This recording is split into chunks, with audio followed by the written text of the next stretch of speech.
الحمدللہ علی کل حال والصلاة والسلام علی صاحب حسنہ وجمال اما بعد فاعوذ باللہ من الشیطان الرجیم بسم اللہ الرحمن الرحیم فاذا قضیت الصلاة فانتشروا فی الارض وابتغوا من فضل اللہ واذکروا اللہ کثیرا لعلکم تفلحون صدق اللہ العظیم وصدق رسولہ النبی الکریم الامین ان اللہ وملائکتہ یصلون علی النبی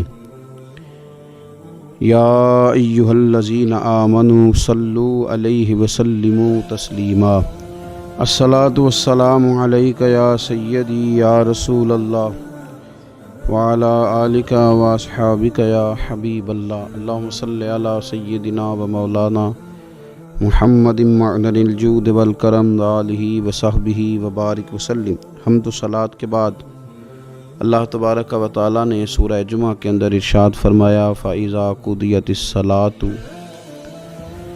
فرمایا جب تم نماز ادا کر لو فَانْتَشِرُوا فِي الْأَرْضِ، تو زمین میں پھیل جاؤ، وَابْتَغُوا مِنْ فَضْلِ اللَّهِ، اور اللہ کا فضل تلاش کرو، یعنی تم رزق کی تلاش میں نکل جاؤ۔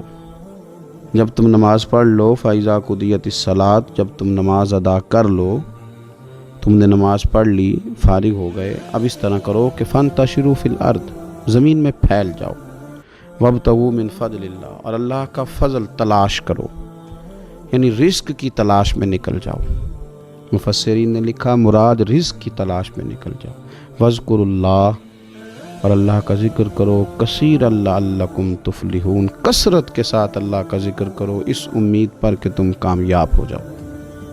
رزق حلال کی جو تلاش ہے اور جو کوشش ہے، یہ اللہ تبارک و تعالیٰ نے نظام زندگی کے اندر ایک خوبصورت نظام رکھا ہے کہ ہم تھوڑا سا آگے بڑھیں گے، کوشش کریں گے، محنت کریں گے، اور اللہ تعالیٰ ہمیں رزق حلال عطا فرمائے گا۔ یہ بات یاد رکھیے کہ اپنے بچوں کا پیٹ پالنے کے لیے، اپنے آپ کو سوال سے بچانے کے لیے، اپنے ماں باپ بہن بھائیوں کی کفالت کرنے کے لیے رزق حلال کی تلاش بڑا محبوب عمل ہے۔ ایک صورت میں صرف منع ہے کہ جب آپ صرف اور صرف تکبر کے لیے دولت جمع کر رہے ہیں، صرف دوسروں کے اوپر اپنی بڑائی ثابت کرنے کے لیے دولت جمع کر رہے ہوں، تب یہ منع ہے، ورنہ کوشش کر کے، محنت کر کے، جد و جہد کر کے رزق کمانا، رزق حلال کی طلب میں رہنا، یہ بڑا پسندیدہ اور محبوب عمل ہے دین کے اندر۔ ہمارے ہاں یہ ہوا ہے کہ کچھ عرصے سے ہم دیکھتے ہیں کہ محنت سے جی چرانے والے لوگوں کی تعداد بڑھتی جا رہی ہے۔ یہاں تو لوگ کسی کے طفیلی بن کے جینا چاہتے ہیں، کسی کے دستے نگر ہو کے جینا چاہتے ہیں، معاذ اللہ۔ یہاں یہ رویہ ہو گیا ہے کہ محنت کرنی ہے لیکن کوئی شارٹ سا راستہ ملے اور جلدی سے ساری دولت جمع ہو جائے اور ہم فٹافٹ امیر ہو جائیں۔ آپ محنت کریں گے، جد و جہد کریں گے، کوشش کریں گے، یہی نظام بنایا اللہ تعالیٰ نے۔ اسی نظام کو رب رسول نے پسند فرمایا ہے۔ نوجوان نسل یہ یاد رکھے کہ جب وہ حرکت کرے گی، جد و جہد کرے گی، کوشش کرے گی، ہمت کرے گی، اللہ تبارک و تعالیٰ نواز دے گا۔ لیکن اگر کوشش ہی چھوڑ دی جائے، محنت ہی چھوڑ دی جائے، طلب ہی چھوڑ دی جائے، تو پھر اس کا نقصان یہ ہوتا ہے کہ معاشرے کے اندر آہستہ آہستہ لوگ سہارے تلاش کرنے لگتے ہیں، کاہلی اور سستی عروج پہ چلی جاتی ہے۔ پھر ہم نے یہ بھی دیکھا کہ آہستہ آہستہ چندہ جمع کرنے والوں کی تعداد بڑھ جاتی ہے، مختلف ناموں پر، مختلف عنوانوں پر چندے جمع کیے جاتے ہیں۔ بھکاریوں کی لمبی فہرستیں ہیں، گداگر مانگنے والے، کسی بھی اشارے پر آپ تھوڑی دیر کے لیے گاڑی کو روکتے ہیں تو پتہ نہیں کتنی کو تعداد ہے جو طلب کرنے والوں کی، اور پھر کئی کئی رنگوں میں، کئی کئی انداز میں لوگ آپ کے سامنے آتے ہیں۔ یاد رکھنا نبی پاک صلی اللہ تعالیٰ علیہ وسلم نے فرمایا جس نے بغیر طلب کے اپنا ہاتھ پھیلایا، قیامت کے دن اسے سزا یہ ملے گی کہ جب رب کی بارگاہ میں آئے گا تو اس کے چہرے پہ گوشت نہیں ہوگا۔ بغیر طلب کے اور مسلمان ہو کے رب پہ بھروسہ کرنے والا، رسول پاک صلی اللہ علیہ وسلم کو ماننے والا، اور وہ سست ہو اور وہ کاہلی کی زندگی گزارے. آپ آگے بڑھیں, آپ کوشش کریں کہ مجھے کچھ حاصل کرنا. آپ بجائے اس کے کہ سہارا تلاش کریں, آپ سہارا بننے کی کوشش کریں. اور نوجوان نسل اپنے ذہن کے اندر یہ بات بٹھائے کہ اللہ تعالیٰ نے جوانی دی ہے, طاقت دی ہے. آپ تو کئیوں کا بوجھ اپنے کندھوں پہ رکھ کے سفر کریں. آپ بہت سارے لوگوں کے لیے سہارے کا باعث بنیں. آپ ایک ایسا درخت بنیں کہ جس کی چھاؤں میں سینکڑوں لوگ بیٹھ سکیں, درجنوں لوگ نفع حاصل کر سکیں. آپ خوبصورت زندگی بنائیں, اپنے آپ کو آگے لے کر کے جانے کی کوشش کریں. اور اللہ تو بندے کے گمان کے قریب ہے. جس طرح کا انسان ذہن بناتا ہے, رب کریم اتنا ہی اس بندے پہ فضل کرتا ہے. اچھی امیدیں وابستہ کریں, خوب محنت کریں, خوب. مطلب یہ کہ سست پڑنا, اٹھتا ہوں, چلتا ہوں, دیکھتا ہوں, کرتا ہوں, کوئی ہو ہی جائے گا, کوئی پہنچ ہی جائے گا, یہ کمزور لوگوں کی علامت. یہ کمزور لوگوں کی. حضرت حسن بصری رحمۃ اللہ علیہ ایک مثال دے کے بڑی بات کو خوبصورت کرتے ہیں. کہتے ہیں کہ نوجوان مجھے ملا تو کہنے لگا, حضرت جی آج میں نے عجیب نظارہ دیکھا ہے کہ ایک شیر نے شکار کیا ہے ایک بکری کا, تو اس نے کافی سارا خود کھایا اور باقی منہ میں پکڑ کے ایک پہاڑی پہ چڑھا ہے. وہاں ایک نابینا لومڑی بیٹھی تھی, باقی کا اس نے اس کو کھلایا ہے شکار. تو میں سوچتا ہوں رب کریم تو بندہ نابینا بھی ہو, گھر میں بھی بیٹھا ہو, تو اس کو رزق پہنچا ہی دیتا ہے. تو خواجہ حسن بصری رحمۃ اللہ علیہ مسکرا پڑے, کہنے لگے میاں تم نے لومڑی بننے کا پروگرام بنایا, شیر بننے کا کیوں نہیں بنایا؟ تم نے یہ ذہن بنایا کہ گھر میں نابینا بن کے بھی کو بیٹھ جائے تو روٹی پہنچ جاتی ہے, تو یہ ذہن کیوں نہیں بنایا کہ شیر بنتا ہوں, شکار کرتا ہوں, کھاتا بھی ہوں, کھلاتا بھی ہوں. جد و جہد کریں, محنت کریں, آگے بڑھیں, ہمت کریں. میرے رسول کریم صلی اللہ تعالیٰ علیہ وآلہ وسلم کے صحابی حضرت سیدنا کعب رضی اللہ تعالیٰ عنہ ارشاد فرماتے ہیں کہ ایک شخص نبی پاک صلی اللہ علیہ وسلم کے سامنے سے گزرا, تو صحابہ کرام علیہم رضوان نے اس کی چستی دیکھ کر, بڑا چست نوجوان تھا, بڑا تیز چل رہا تھا, اس کی چستی دیکھ کے صحابہ نے کہا کاش اس کی چستی اللہ کے راستے میں ہوتی, یعنی عبادت میں لگا ہوا ہوتا یا جہاد میں لگا ہوا ہوتا, کاش اس کی چستی اللہ کے راستے میں ہوتی. تو نبی پاک صلی اللہ تعالیٰ علیہ وسلم نے فرمایا اگر یہ اپنے چھوٹے بچوں کی ضروریات پوری کرنے نکلا ہوا تو پھر بھی یہ اللہ کے راستے میں ہی ہے. اور فرمایا اگر یہ شخص اپنے بوڑھے والدین کی خدمت کے لیے نکلا ہوا ہے پھر بھی اللہ ہی کے راستے میں ہے.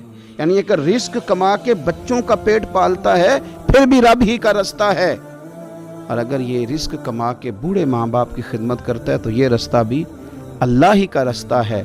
اور نبی پاک صلی اللہ تعالیٰ علیہ وسلم نے فرمایا اگر یہ اپنے آپ کو سوال سے بچانے کے لیے یہ کام کر رہا ہے, یعنی مجھے کسی کے آگے ہاتھ نہ پھیلانا پڑے, تو پھر بھی یہ اللہ ہی کے راستے میں ہے. ہاں اگر یہ ریاکاری کے طور پر, فخر کے طور پر یہ کام کر رہا ہے تو پھر یہ شیطان کی راہ میں.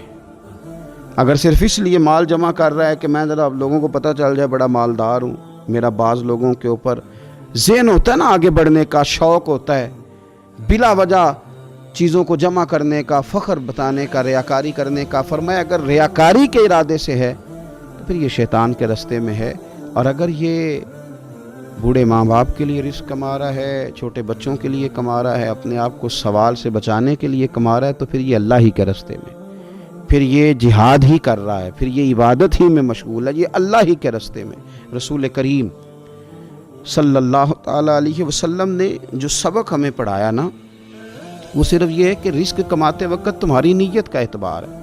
تمہارا ارادہ کیا تھا رزق کماتے وقت؟ ارادہ کیا تھا؟ بہت بڑے بنگلے بنانے کا ارادہ تھا, جائیدادیں جمع کرنے کا ارادہ تھا, بعض رشتہ داروں کو نیچا دکھانے کا ارادہ تھا, بلا وجہ ڈینگے مارنے کا اور اونچی اونچی باتیں کرنے کا ارادہ تھا, یا تمہارا ارادہ یہ تھا کہ حلال آ جائے تاکہ میں سوال سے بچ جاؤں, تاکہ مجھے کسی کے سامنے ہاتھ نہ پھیلانا پڑے؟ یہ حدیث ہمیں صحیح بخاری میں ملتی ہے. نبی پاک صلی اللہ تعالیٰ علیہ وسلم نے فرمایا بے شک مال بڑا سرسبز ہے اور بڑا میٹھا ہے. فرمایا جس نے اچھی نیت کے ساتھ مال حاصل کیا بڑا میٹھا ہے, بڑا سرسبز ہے, اور جس نے اچھی نیت کے ساتھ حاصل کیا اللہ اسے برکت عطا کر دے گا. تھوڑے پیسوں میں برکت ہو جائے گی, تھوڑے میں بھی.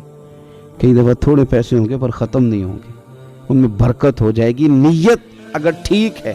اور حضور صلی اللہ تعالیٰ علیہ وآلہ وسلم نے ارشاد فرمایا اگر کسی نے بری نیت کے ساتھ حاصل کیا تو اس میں برکت نہیں ہوگی, اس کے اندر پھر اس کے لیے وہ خیر نہیں ہوگی جو اچھی نیت پہ ہوتی. اور فرمایا یہ ایسا رزق ہے اسے کھائے گا پر پیٹ نہیں بھرے گا، سیر نہیں ہوگا۔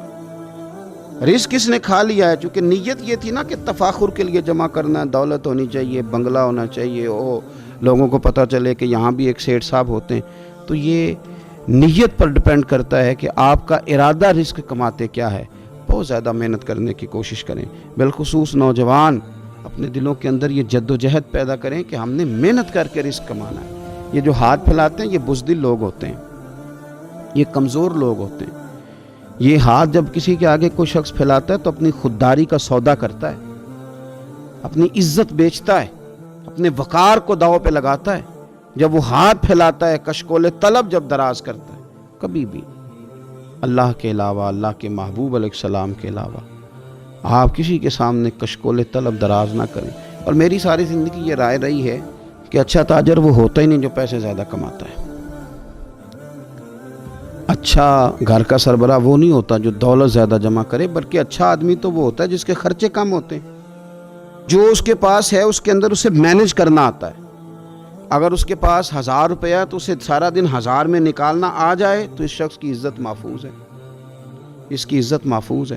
اور اگر 10,000 کے اندر بھی اسے طبیعت نہیں ہے، اسے چاہت نہیں ہے، اسے خبر ہی نہیں ہے میں نے کس طرح وقت گزارنا ہے، تو پھر یہ شخص اپنے آپ کو بھی رسوا کرے گا اور اپنوں کے لیے بھی شرمندگی کا باعث بنے گا۔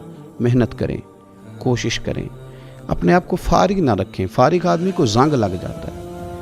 فارغ تو کوئی گھر پڑا رہے تو بعض لوگ کہنے لگتے ہیں کہ یہاں تو جنوں کا قبضہ ہو گیا ہے۔ فارغ ذہنوں پر شیطانوں کا قبضہ ہو جاتا ہے۔ کچھ کریں، محنت کریں، جد و جہد کریں، آگے بڑھیں۔ ہمارے بزرگ فرماتے ہیں کہ پانی چل رہا ہو تو وہ پاک ہوتا ہے، اگر کھڑا ہو جائے تو پھر اس کے پاک ہونے کا مسئلہ بدل جاتا ہے۔ چلتے رہیں، حرکت کریں، جد و جہد کریں، آگے بڑھیں، ہمت کریں۔ جو لوگ ہمت کرتے ہیں رب تعالیٰ ان کی مدد کرتا ہے۔ آپ تجارت کریں، حضور صلی اللہ علیہ وسلم نے تجارت فرمائی، نبی پاک صلی اللہ علیہ وسلم نے تجارت فرمائی۔ کتنا بڑا درجہ حضور نے ارشاد فرمایا۔ اللہ کے پیارے محبوب صلی اللہ تعالیٰ علیہ وسلم ارشاد فرمانے لگے، یہ حدیث پاک آپ کو ترمذی میں اور دیگر کتابوں میں ملے گی۔ فرمایا جو تاجر سچا ہوگا نا، تجارت کرے پر سچ بولے، سودا جو ہے وہی بتائے، سچا جو تاجر ہوگا اسے اللہ تبارک و تعالیٰ قیامت کے دن نبیوں، صدیقوں اور شہیدوں کے ساتھ جگہ عطا فرمائے گا۔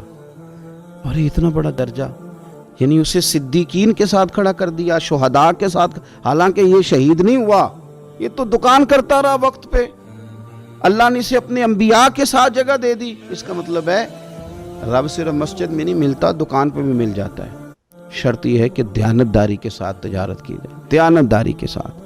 ایک تو یہ کہ یہ کام کریں، پھر یہ کہ بہت سارے صحابہ کھیتی باڑی کرتے تھے، بہت سارے صحابہ، اور حضور صلی اللہ تعالیٰ علیہ وسلم نے فرمایا اگر تم نے کوئی درخت لگایا، پودا لگایا، تو جو بھی جاندار اس سے نفع حاصل کرے گا اللہ تمہیں اس کا اجر عطا کرے گا۔ کوئی بھی آپ کھیتی باڑی کریں، محنت کریں، جد و جہد کریں، پھر اس سے آگے ہاتھ سے مزدوری کرنا ہے، ہاتھ سے مزدوری۔